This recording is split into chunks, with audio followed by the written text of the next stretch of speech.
Hi friends, it's your friendly neighborhood feminist lawyer again. I was talking to a friend about this and she asked me to make a TikTok on the subject, and I think I'm going to make some people mad with this one, but it needs to be said. Intoxicated consent is not consent. If the person that you are trying to have sex with is drunk or drugged and in any way incapacitated, they cannot consent to a sexual act. That means if you have sex with that person, knowing that they are intoxicated, you are now a rapist.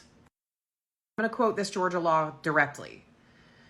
When a victim is, quote, intoxicated, drugged, or mentally incompetent, and their will is temporarily lost from intoxication or unconsciousness arising from the use of drugs or another cause, they are physically and mentally unable to give consent to any sexual act. This is why I can't hang out at bars anymore, not just COVID, but when I go out to some of these bars closer to the colleges here in Atlanta and I see these 21-year-old girls that are hammered at the bar, and then there are these young dudes who think it's totally cool to try to put their hands down these girls' pants when they're clearly intoxicated, or try to make sure they get home okay and pull the nice guy routine, and then they end up having sex with these drunk girls in their freaking dorm rooms. They're all rapists, all of them. Now, of course, there are exceptions to every rule.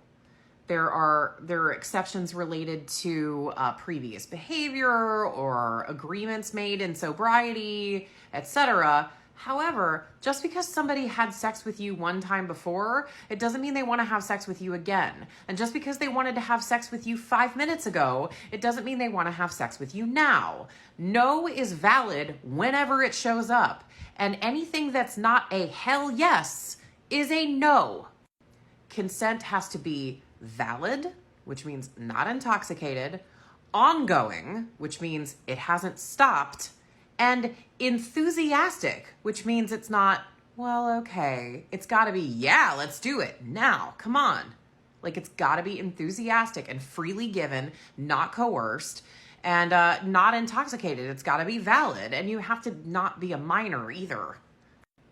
If you have sex with somebody who is not capable of consent because they're intoxicated or because of their age or because of mental incapacity, you have raped that person.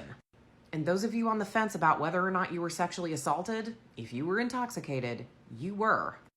Please stay safe out there, friends, and keep fighting the good fight.